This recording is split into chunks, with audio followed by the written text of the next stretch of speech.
ഇന്ന് നമുക്ക് നല്ല അടിപൊളിയായിട്ട് പെർഫെക്റ്റ് ആയിട്ട് തന്നെ ഒരു ശർക്കര വരട്ടി എങ്ങനെ തയ്യാറാക്കി എടുക്കാൻ നോക്കാം. അപ്പോൾ ഞാനത് കടിച്ച് മുറിച്ച് കഴിക്കുന്ന സൗണ്ട് നിങ്ങൾ കേട്ടല്ലോ, അപ്പോൾ തന്നെ അറിയാൻ പറ്റും ഇത് എത്രത്തോളം പെർഫെക്റ്റ് ആയിട്ടുണ്ട് എന്ന്.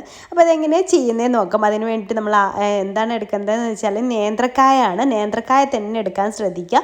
അപ്പം 3 നേന്ത്രക്കായ വെച്ചിട്ട് കുറഞ്ഞ ക്വാണ്ടിറ്റിയിലാണ് ഞാൻ ഇവിടെ ഉണ്ടാക്കി കാണിക്കുന്നത്. അപ്പം നേന്ത്രക്കായുടെ തൊലിയൊക്കെ ആദ്യം നമുക്കൊന്ന് കളഞ്ഞെടുക്കാം.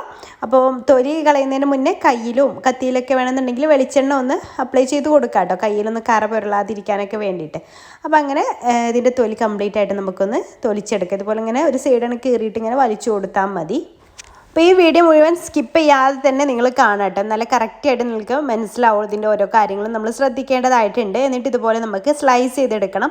ഈ ഒരു കട്ടിയിലാണ് ഞാനിത് സ്ലൈസ് ചെയ്തെടുക്കുന്നത്. ഒരുപാട് കട്ടിയിൽ ചെയ്യരുത് കേട്ടോ, ഈ കുറഞ്ഞ കട്ടി വേണം, എന്നാൽ മറ്റേ തിന്നയും ചിപ്സിൻ്റെ ഒക്കെ പോലെ അത്രയും തിന്നായിട്ട് കട്ട് ചെയ്യുകയും ചെയ്യരുത്.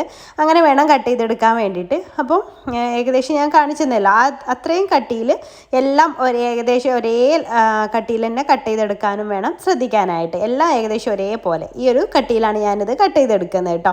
ഒരുപാട് ഇതിലും കൂടുതൽ കട്ടിയിൽ കട്ട് ചെയ്തെടുക്കരുത്, അപ്പോൾ ഉൾഭാഗം ഒന്നും ശരിക്കും ക്രിസ്പി ആയിട്ട് നമുക്ക് കിട്ടുമല്ലോ ഒരുപാട് കട്ടിയിൽ ചെയ്തെടുത്താൽ.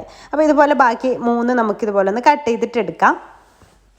ഇനി നമ്മൾ ചെയ്യേണ്ട അടുത്ത പ്രോസസ്സ് ഇത് ഫ്രൈ ചെയ്തെടുക്കുക എന്നുള്ളതാണ്. അപ്പോൾ അതിന് വേണ്ടിയിട്ട് ഞാൻ വെളിച്ചെണ്ണയാട്ടോ യൂസ് ചെയ്തിട്ടുള്ളത്. അപ്പോൾ ഒരു ചട്ടിയിൽ കുറച്ച് വെളിച്ചെണ്ണ അത് മുങ്ങിക്കിടക്കാൻ ആവശ്യമായിട്ടുള്ള വെളിച്ചെണ്ണ ഒഴിച്ചു കൊടുത്തിട്ടുണ്ട്. അപ്പോൾ വെളിച്ചെണ്ണ നന്നായിട്ട് തന്നെ ചൂടായിട്ട് വരണം. അതിന് ശേഷമാണ് നമ്മൾ ഈ ഒരു നേന്ത്രക്കായ ഇട്ട് കൊടുക്കുന്നത് കേട്ടോ. നല്ല ചൂടായ വെളിച്ചെണ്ണയിലേക്ക് നമുക്കിത് ഇട്ട് കൊടുക്കാം. ഇത് മുഴുവനായിട്ട് അങ്ങ് ഇട്ട് കൊടുക്കുന്നുണ്ട്, വളരെ കുറച്ച് ക്വാണ്ടിറ്റിയല്ലേ ഉള്ളൂ, മുഴുവനായിട്ട് തന്നെ ഇട്ട് കൊടുക്കുന്നുണ്ട്. എന്നിട്ട് ജസ്റ്റ് ഒന്ന് ഇതുപോലെ ഒന്ന് മിക്സ് ചെയ്തെടുക്കുക.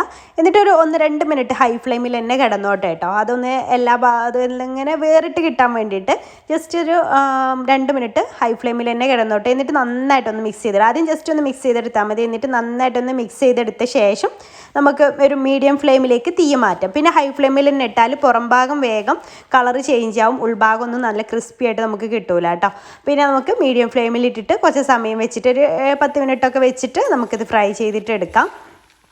അപ്പം ഇങ്ങനെ നമുക്ക് കുറച്ച് കഴിയുമ്പോൾ തന്നെ ഇതിൻ്റെ സൗണ്ടൊക്കെ കേൾക്കുമ്പോൾ തന്നെ നമുക്ക് മനസ്സിലാവും ഇതിങ്ങനെ കുക്കായി എന്താ പറയുക നെരിഞ്ഞിട്ട് ഇങ്ങനെ വരുന്നുണ്ട് നമുക്ക് മനസ്സിലാവും. എന്നാലും കുറച്ച് സമയം കൂടെ നമുക്കിത് വെക്കണം കേട്ടോ, ഇതിൻ്റെ കളറൊക്കെ ഒന്ന് ചേഞ്ച് ആയിട്ട് വരും. ഹൈ ഫ്ലെയിമിൽ ഇട്ട് കൊടുക്കരുത്, അത് പ്രത്യേകം ശ്രദ്ധിക്കുക. ഇപ്പോൾ ഈ ഒരു കളറായിട്ട് വന്നിട്ടുണ്ട്. അപ്പോൾ ഇത്രയും മതി. ഇപ്പോൾ ഈ ഒരു സമയത്ത് നമ്മൾ നേരെ ഓയിലിൽ നിന്ന് എടുക്കുന്ന സമയത്ത് ഒരുപാട് അങ്ങ് ക്രിസ്പി ഒന്നും ആവില്ല, പക്ഷേ അത് തണുക്കുമ്പോൾ നല്ല ക്രിസ്പി ആയിട്ട് കിട്ടും കേട്ടോ. അപ്പോൾ ഈ ഒരു സമയമാകുമ്പോൾ നമുക്കിത് ഓയിലിൽ നിന്ന് കോരിയെടുക്കാം. ഇനി നമ്മൾ ചെയ്തെടുക്കുന്നത് എന്താ പറയുക, ഇത് ശർക്കരയിലൊന്ന് വരട്ടിയെടുക്കണമല്ലോ. അപ്പോൾ അതിന് വേണ്ടിയിട്ട് ഞാനിവിടെ 1/4 കപ്പും പിന്നെ കുറച്ചും ഒരു 1-2 ടേബിൾ സ്പൂണും ശർക്കര പൊടിച്ചതാട്ടോ ചേർത്ത് കൊടുക്കുന്ന ഒരു പാനിലേക്ക് ഇട്ട് കൊടുക്കുന്നുണ്ട്. അപ്പോൾ കൂടുതൽ ശർക്കര ആയാലും ഓവറായിട്ട് മധുരം നമുക്ക് കുത്തും, അപ്പോൾ അത്രയും വേണ്ട. ഇതിലേക്ക് ഒരു 1/4 കപ്പ് വെള്ളവും ചേർത്തിട്ട് നന്നായിട്ടൊന്ന് മെൽട്ടാക്കാൻ വേണ്ടിയിട്ട് വെച്ചിട്ടുണ്ട്.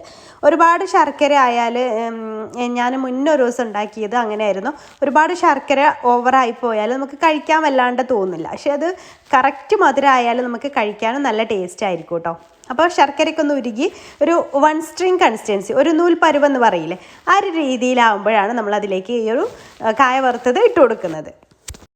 നമ്മൾ ഒഴിക്കുന്ന വെള്ളം എങ്ങാനും കൂടിപ്പോയാൽ കുറച്ച് നേരം തിളപ്പിച്ചിട്ട് അതിങ്ങനെ തൊട്ട് നോക്കാം. നമ്മളിങ്ങനെ തൊട്ട് നോക്കുന്ന സമയത്ത് ഒരു സ്ട്രിങ് കൺസിസ്റ്റൻസി ആവുന്ന സമയത്ത് നമുക്കതിലേക്ക് ഇത് ഇട്ട് കൊടുക്കാം.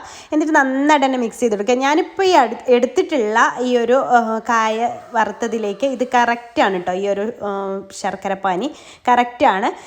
ഇനി നമുക്കിതിലേക്ക് 1 ടേബിൾ സ്പൂണ് പഞ്ചസാര ഇട്ട് കൊടുക്കുന്നുണ്ട് കേട്ടോ. അത് ഈ ഒരു സമയത്ത് തന്നെ ഇട്ട് കൊടുക്കുക. ഇതിപ്പോൾ ലോ ഫ്ലെയിമിൽ ഇട്ടിട്ടാട്ടോ ഞാൻ ചെയ്തെടുക്കുന്നത്, ഹൈ ഫ്ലെയിമിലല്ല, ലോ ഫ്ലെയിമിൽ ഇട്ടിട്ടാണ് ചെയ്തെടുക്കുന്നത്.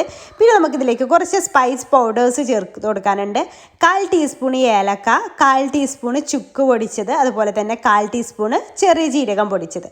അത് 3 ചേർത്തിട്ടുള്ളത്. ചെറിയ ജീരകം, അതുപോലെ ഏലക്ക പൊടിച്ചത്, അതുപോലെ തന്നെ ചുക്ക് പൊടിച്ചത്, 3 1/4 ടീസ്പൂൺ വീതമാണ് ഇതിലേക്ക്. അത് 3 കൂടെ മിക്സ് ചെയ്തിട്ട് ഇങ്ങനെ 1/4 ടീസ്പൂൺ വീതം അതിലേക്ക് ആഡ് ചെയ്ത് കൊടുത്തിട്ടുണ്ട്. എന്നിട്ട് ഇതുപോലെ നന്നായിട്ടൊന്ന് മിക്സ് ചെയ്തെടുക്കുക. എല്ലാ ഭാഗത്തേക്കും ആ ഒരു സ്പൈസ് പൗഡേഴ്സൊക്കെ എത്തുന്ന രീതിയിൽ നന്നായിട്ടൊന്ന് മിക്സ് ചെയ്തെടുക്കുക. അപ്പോൾ ഇത്രയേ ഉള്ളൂ, നല്ല സിമ്പിളാണ്. അപ്പോൾ നമ്മുടെ കായ വറുത്തത് ഇവിടെ റെഡി ആയിട്ടുണ്ട്. പക്ഷേ ഇതിപ്പോൾ ഈ ചൂടോട് കൂടെ നമ്മൾ കഴിക്കുമ്പോൾ അത്ര ക്രിസ്പി ആയിട്ടിരിക്കില്ല. അപ്പോൾ ഇതിൽ തന്നെ കിടന്നോട്ടെ കേട്ടോ. കുറച്ച് സമയം ഇത് ഫ്ലെയിം ഓഫ് ചെയ്തതിന് ശേഷം ഇത് തണുക്കാൻ ബോട്ടിലൊന്നും വെക്കാതെ ഇതുപോലെ ഓപ്പൺ ആക്കിയിട്ട് തന്നെ കുറച്ച് സമയം ഇതുപോലെ തന്നെ ഇരുന്നോട്ടെ. എന്നിട്ടത് നന്നായിട്ടൊന്ന് തണുത്ത് വരണം. തണുത്ത് വന്നതിന് ശേഷം നമ്മൾ കഴിക്കുമ്പോഴാണ് ഇത് നല്ല ക്രിസ്പി ആയിട്ട് നമുക്ക് കിട്ടുക കേട്ടോ. ഇപ്പോൾ ഇതിങ്ങനെ തന്നെ ഇരുന്നോട്ടെ. തണുത്തതിന് ശേഷം ഞാൻ കാണിച്ചു തരാം എത്രത്തോളം ക്രിസ്പി ആയിട്ടാണ് ഇത് ഇരിക്കുകയെന്ന്. നിങ്ങൾ ഫസ്റ്റ് തന്നെ കേട്ടിട്ടുണ്ടാവും അതിൻ്റെ ക്രിസ്പിനെസ്സിൻ്റെ സൗണ്ടൊക്കെ. അപ്പോൾ എത്രത്തോളം ഉണ്ടെന്ന് ഞാൻ കാണിച്ചു തരാം കേട്ടോ. ഇതിപ്പോൾ കണ്ടോ, ആ ശർക്കരയിലൊക്കെ നന്നായിട്ട് കോട്ടായി വന്നിട്ടുണ്ട് കേട്ടോ. നിങ്ങൾ കാണുമ്പോൾ തന്നെ നിങ്ങൾ മനസ്സിലാവും. പിന്നെ ഓവറായിട്ട് മധുരം ഒന്നും ഉണ്ടാവില്ല ഈ ഒരളവിൽ തന്നെ നിങ്ങൾ എടുക്കുകയാണെന്നുണ്ടെങ്കിൽ. അപ്പം നമ്മൾ കായ എത്രത്തോളം എടുക്കുന്നോ അതിനനുസരിച്ച് എല്ലാത്തിൻ്റെ ഇൻഗ്രീഡിയൻസൊക്കെ അളവ് കൂട്ടിയാൽ മതി. അതൊന്ന് കഴിച്ച് കാണിച്ചു തരാം.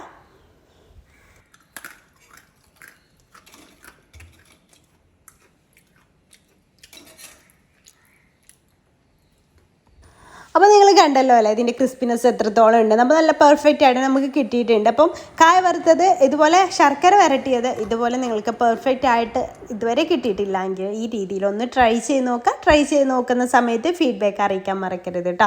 അപ്പോൾ വീഡിയോ ഇഷ്ടമായിട്ടുണ്ടെങ്കിൽ ലൈക്ക് ചെയ്യാനും മറ്റുള്ളവരിലേക്ക് ഷെയർ ചെയ്ത് കൊടുക്കണമെന്നുണ്ടെങ്കിൽ ഷെയർ ചെയ്ത് കൊടുക്കാനും മറക്കരുത്. പിന്നെ നമ്മുടെ വീഡിയോസ് നിങ്ങൾ FBയിലാണ് കാണുന്നതെങ്കിൽ പേജ് ഫോളോ ചെയ്യാത്തവർ പ്ലീസ് പേജ് കൂടെ ഒന്ന് ഫോളോ ചെയ്തിട്ട് സപ്പോർട്ട് ചെയ്യാൻ മറക്കരുത്. അപ്പോൾ ഇൻഷാല്ലാ പുതിയൊരു നല്ലൊരു വീഡിയോ ആയിട്ട് നമുക്ക് അടുത്തൊരു ദിവസം കാണാം.